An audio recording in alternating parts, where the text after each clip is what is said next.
தேவனே, இன்று என்னை உருமாற்றும். டிசம்பர் மாதம் 27ஆம் தேதி.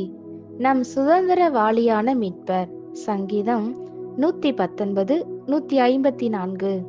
எனக்காக நீர் வழக்காடி என்னை மீட்டுக்கொள்ளும். உம்முடைய வார்த்தையின்படியே என்னை உயிர்ப்பியும். கிறிஸ்தவ வாழ்க்கை சரீர தலம் மாத்திரம் கொண்டதல்ல, அதற்கு ஒரு ஆவிக்குரிய தலம் உண்டு. எதிரியானவன் கெர்ச்சிக்கிற சிங்கத்தைப் போல எவனை விழுங்கலாமோ என்று வகை தேடி சுற்றித் திரிகிறான். நமக்கு மனித உதவிக்கு மேலாக உதவி தேவை. நம்முடைய எதிரி ஒரு குற்றஞ்சாட்டுபவன்.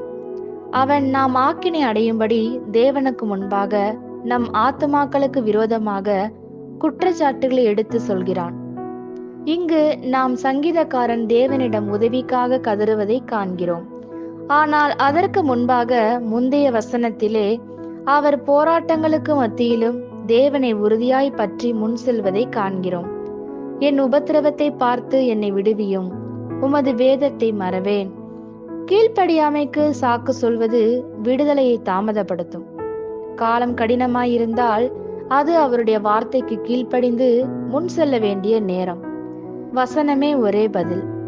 கர்த்தராகிய இயேசு நம்மில் கீழ்ப்படிதலை காணும்போது அவர் நமக்காக வழக்காடுபவராக எழும்பி நிற்கிறார்.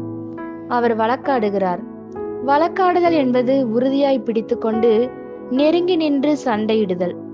நீங்கள் பிரச்சனையை மேற்கொண்டு வருவதை காணும் வரை அவர் உங்களை விட்டுவிட மாட்டார். உங்கள் பிரச்சனைகளை நீங்களாகவே சண்டையிட்டு சோர்ந்து போயுள்ளீர்களா? நமக்கு பரலோகத்தில் ஒரு பரிந்து மன்றாடுபவர் உள்ளார்.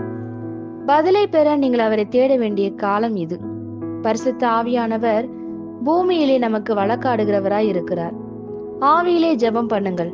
நமக்கு வசனமே பரிபூரணமாக இருப்பதால் பிசாசின் குற்றச்சாட்டுகள் எல்லாம் அதற்கு முன்பாக பணிந்தே ஆக வேண்டும். தேவனுடைய வசனத்தை எப்பொழுதும் பேசுங்கள். தேவ ஆட்டுக்குட்டியானவரின் வல்லமைக்கு முன் பிசாசு நிகரில்லை. பிசாசு நம் எதிரி என்றால் இயேசுவே நம் சுதந்திரவாளியான மீட்பர். தம் இரத்தத்தால் அவர் உங்களுக்கு நெருக்கமான சொந்தக்காரராய் மாறியதால் அவர் ஒருபோதும் தோல்வியடைய மாட்டார். ஆமேன். இந்த வார்த்தைகளினால் நீங்கள் ஆசீர்வதிக்கப்பட்டீர்கள் என்று நாங்கள் நம்புகிறோம்.